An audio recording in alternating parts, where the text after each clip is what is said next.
Hi hello welcome to Savitri vlogs. ముందుగా అందరికీ శ్రీ విశ్వావసునామ సంవత్సర ఉగాది శుభాకాంక్షలు. ఈ నూతన సంవత్సరం మనందరి జీవితాల్లో సంతోషాన్ని నింపాలని మనసారా కోరుకుంటున్నాను. ఇంకా ఈ షడ్రుచుల ఉగాదిని నేను ఎలా జరుపుకున్నానో మీతో షేర్ చేయాలని అనుకుంటున్నాను. ఇంకా అయితే వీడియోలోకి వెళ్ళిపోదాం. ఉగాది ముందు రోజు నైట్ అయితే హౌస్ అంతా క్లీన్ చేసుకున్నాను. ఇంకా ఇంటి ముందు ముగ్గులు అయితే పెట్టుకుంటున్నాను. మా ఇల్లు అయితే పొలాల్లో ఉంటుందండి, అందువల్ల గాలి ఎక్కువగా వేస్తుంది. గాలికి గీత అయితే సరిగా రావడం లేదు. ఎలాగోలా అయితే ట్రై చేశాను. పండగ అంటేనే మనకు ఇల్లంతా క్లీన్ చేసుకొని మంచిగా ముగ్గులు వేసుకొని మామిడాకులతో పూలతో అలంకరించుకుంటాం కదండి. ఈ పండగ రోజు ఇల్లంతా కలకలలాడుతూ ఉంటుంది. నేనైతే ముగ్గులు పెట్టేసుకున్నాను, పసుపు కుంకుమ కూడా వేసుకున్నాను. ఇంకా ఫైనల్గా అయితే ముగ్గులు వేయటం కంప్లీట్ అయిపోయింది.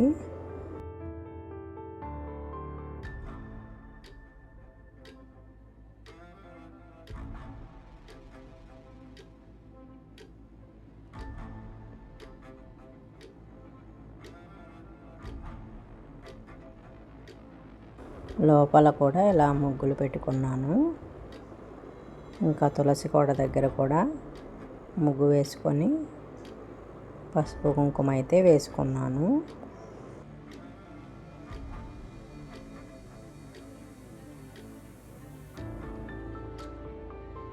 నేను రోలును కూడా కడిగి శుభ్రంగా ముగ్గులు వేసి పెట్టుకున్నాను. రోలు అంటే లక్ష్మీదేవితో సమానం అంటారు కదండి, అందువల్ల అయితే నేను ఎప్పుడు నీట్గా పెట్టుకుంటాను.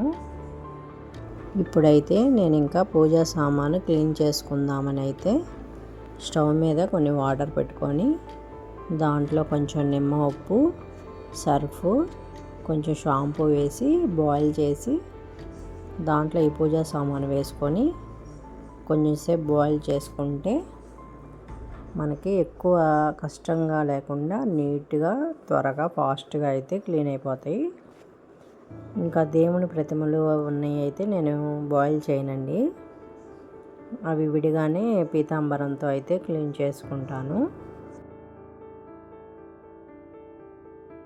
నైటే మనం ఈ పనులన్నీ కనుక చేసుకుంటే మనకి మార్నింగ్ పూజ అనేది త్వరగా అయిపోతుందండి.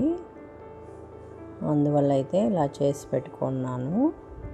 ఇంకా మార్నింగ్ 5కి అయితే లేచాను. లేచేసి పూర్ణాలకైతే పప్పు నానబెట్టుకున్నాను. ఒక గ్లాస్ శనగపప్పు అయితే తీసుకొని శుభ్రంగా కడుక్కొని ఒక గ్లాస్కి 2 గ్లాసెస్ వాటర్ అయితే పోసుకొని కొంచెం నెయ్యి అయితే వేసుకున్నానండి. ఎందుకంటే పొంగిపోకుండా ఉంటుంది, ఇంకా త్వరగా అయితే పప్పు ఉడికిపోతుంది. అందువల్ల కొంచెం నెయ్యి వేసుకొని కొంచెం సేపు నానబెట్టుకొని తర్వాత స్టవ్ మీద పెట్టుకోవాలి. ఇప్పుడైతే నేను ఇంకా నైటు పప్పులు నానబెట్టుకున్నాను. ఇవి గారెకి ఇంకా పూర్ణాల పూతపిండికి అయితే ఇవి అయితే శుభ్రంగా కడుక్కుంటున్నాను. ఇప్పుడు గ్రైండర్ వేసుకోవాలని ముందైతే గారెపిండి అయితే వేసాను గ్రైండర్లో. వాటర్ ఏమీ లేకుండా వేసుకోవాలి. మనం గ్రైండర్ తిరిగేటప్పుడు కావాలంటే కొంచెం యాడ్ చేసుకోవచ్చు.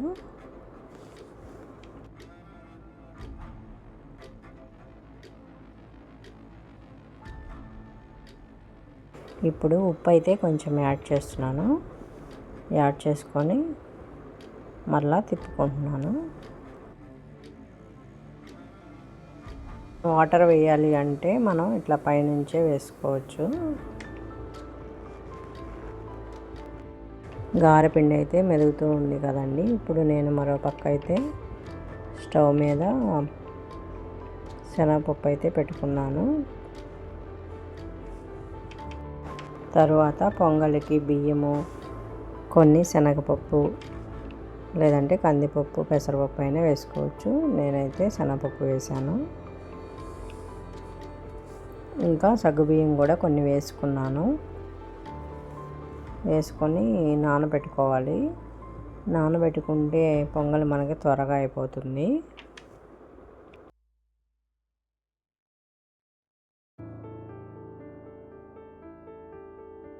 మరోపక్క పులిహోరకు కూడా బియ్యం కడిగి నానబెట్టుకుంటున్నాను. ఒక గ్లాసు బియ్యం అయితే తీసుకొని శుభ్రంగా కడిగి ఒక గ్లాసుకి 2 గ్లాసులు వాటర్ అయితే పోసి నానబెట్టుకుంటున్నాను. కొంచెం ఆయిల్ కూడా వేసుకున్నాను. రైస్ అనేది పొడి పొడిలాడుతూ వస్తుంది ఆయిల్ వేయటం వల్ల. గారెపిండి అయితే మెదిగిపోయిందండి. చూడండి బాగా మెత్తగా అయింది. ఇప్పుడైతే నేను ఒక బౌల్లోకి తీసుకుంటున్నాను. ఇలా పిండి మొత్తం తీసుకొని ఒక ప్లేట్ పెట్టి మూత పెట్టుకున్నాను. ఫ్రిడ్జ్లో పెట్టుకున్నాను. ఇప్పుడు పూర్ణాల పిండి కూడా గ్రైండర్ వేసుకుంటున్నాను. గ్రైండర్లో వేసుకుంటేనే మనకు గారైనా పూర్ణాలైనా బాగా వస్తాయి. మిక్సీలో అయితే అంత బాగా రావండి. పిండి మెదుగుతూ ఉంది. ఈ లోపైతే పూలైతే కోస్తున్నాను.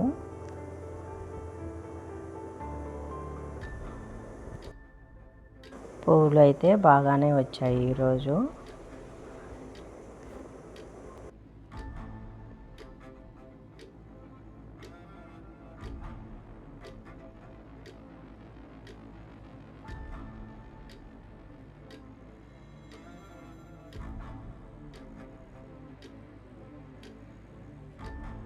ఇక్కడైతే శనగపప్పు ఉడికిపోయింది.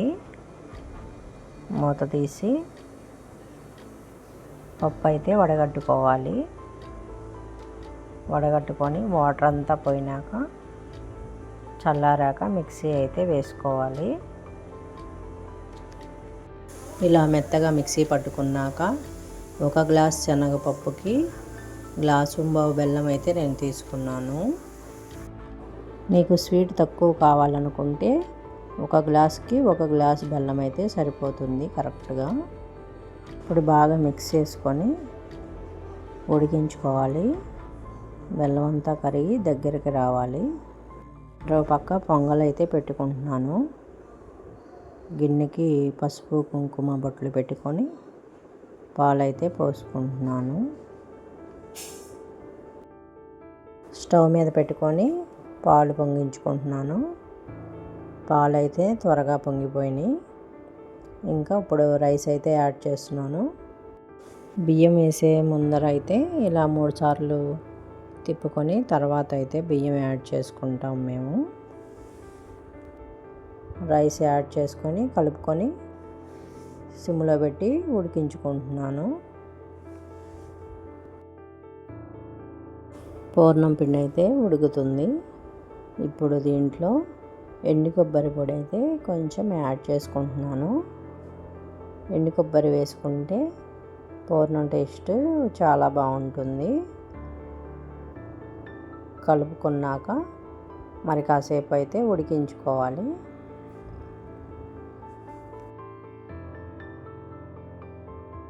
కొంచెం దగ్గర పడ్డాక యాలకుల పొడి ఒక 1/2 స్పూన్ అయితే వేసుకున్నాను. బాగా కలుపుకొని గిన్నెకైతే అంటుకోకుండా ముద్దలాగా రావాలి. ఈ స్టేజ్లో అయితే మనకి పూర్ణం పిండి రెడీ అయినట్లు. ఇలా వచ్చాక స్టవ్ ఆఫ్ చేసుకొని కొంచెం ఆరబెట్టుకోవాలి. ఇక్కడైతే పూర్ణం పిండి మెదిగిపోయిందండి. పూర్ణాలకి మెత్తగా అయితే రుబ్బుకోవాలి బాగా. అప్పుడే పూర్ణాలు టేస్ట్గా వస్తాయి. ఈ పిండిలో తగినంత ఉప్పు, కొంచెం బెల్లము యాడ్ చేసుకోవాలి.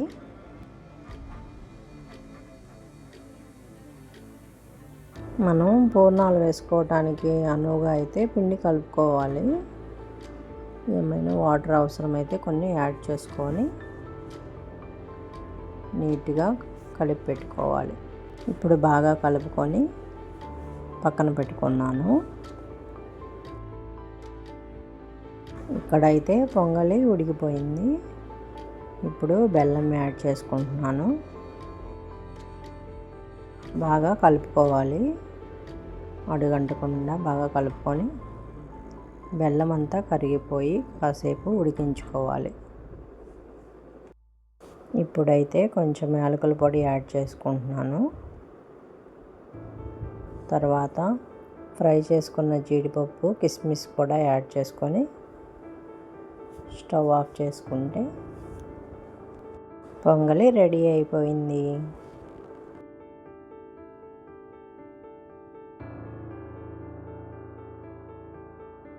పులిహోరకి రైస్ అయితే ఉడికిపోయింది. ఒక బౌల్లోకి అయితే తీసుకున్నాను.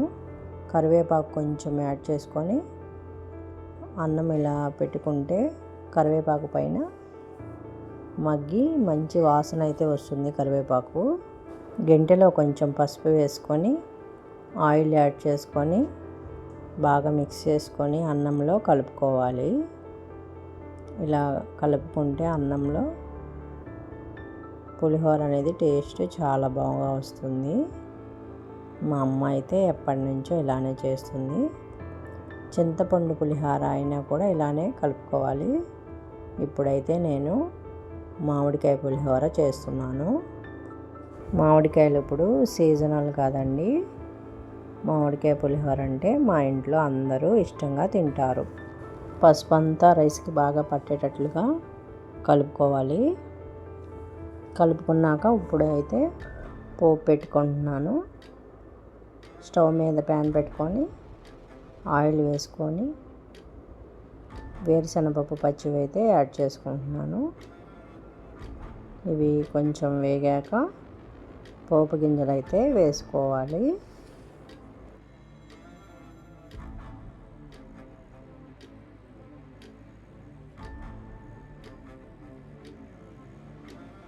పోపు గింజలు వేగాక కొన్ని జీడిపప్పు అయితే యాడ్ చేసుకుంటున్నాను. వీటిని కూడా ఫ్రై చేసుకున్నాక పచ్చిమిర్చి అయితే యాడ్ చేసుకుంటున్నాను.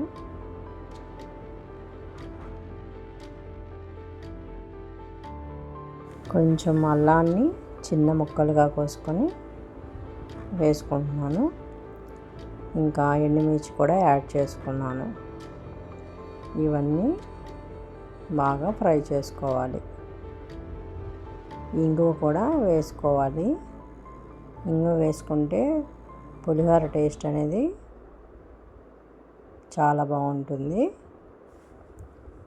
ఇలా పోపు అంతా వేగాక తురిమి పెట్టుకున్న మామిడికాయ తురుమునైతే వేసుకోవాలి. బాగా కలుపుకొని తర్వాత తురుముకున్న క్యారెట్ని కూడా వేసుకోవాలి.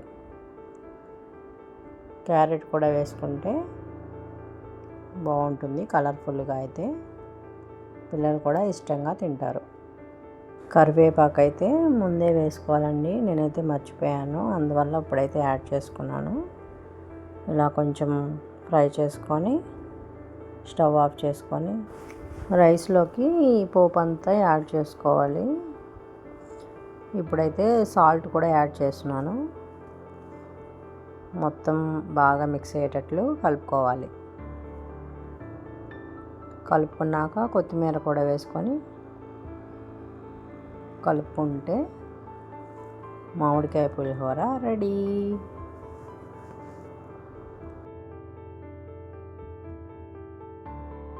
పొంగలి పులిహోర అయితే రెడీ అయిపోయాయి. ఇప్పుడు గారె పూర్ణానికైతే స్టవ్ మీద ప్యాన్లో ఆయిల్ పెట్టుకొని గారెలు అయితే వేసుకుంటున్నాను. ఒక్కొక్కటిగా వేసుకుంటూ గారెలు ఫ్రై చేసుకున్నాను. ఫ్రై అయ్యాక ఒక బౌల్లోకి తీసుకొని పక్కన పెట్టుకున్నాను. గారెలు వేయటం అయిపోయాక అదే బాండీలో పూర్ణాలు అయితే వేసుకుంటున్నాను. పూర్ణాలు చీరకుండా ఇలా బాగా కోట్ చేసుకొని పిండిని వేసుకుంటాను. ఇవి వేయటం పెద్ద టాస్కేనండి, అయినా కూడా పర్ఫెక్ట్గా వేసుకున్నాను. చాలా బాగా వచ్చాయి పూర్ణాలు కూడా. రెసిపీ అయితే ఈసారి ఛానల్లో పోస్ట్ చేస్తానండి, తప్పకుండా చూడండి మీరు.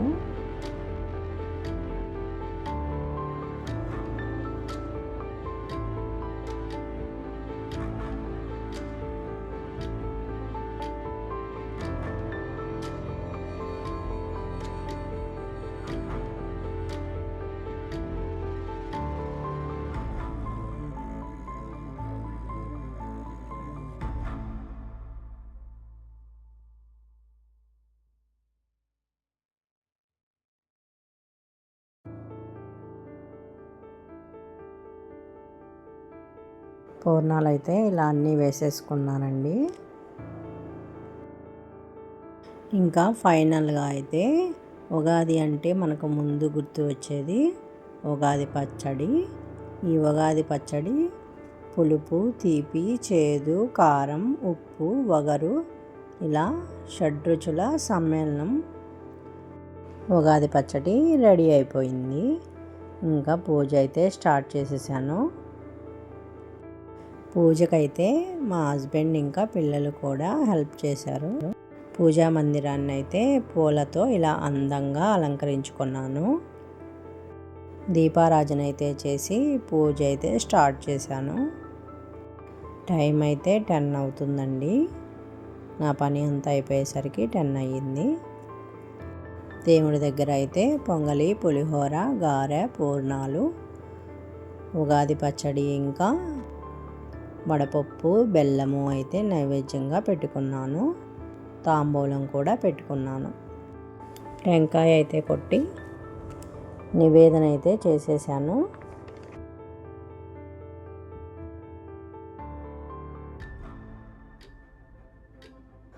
హారతి కూడా ఇచ్చి నా పూజ అయితే కంప్లీట్ చేసుకున్నాను. ఇలా అయితే కొత్త సంవత్సరం ఉగాది రోజున పూజ అయితే నేను చేసుకున్నాను. ఈ వీడియో కనుక మీకు నచ్చితే తప్పకుండా లైక్ చేయండి, షేర్ చేయండి, సబ్స్క్రైబ్ టు సావిత్రి వ్లాగ్స్.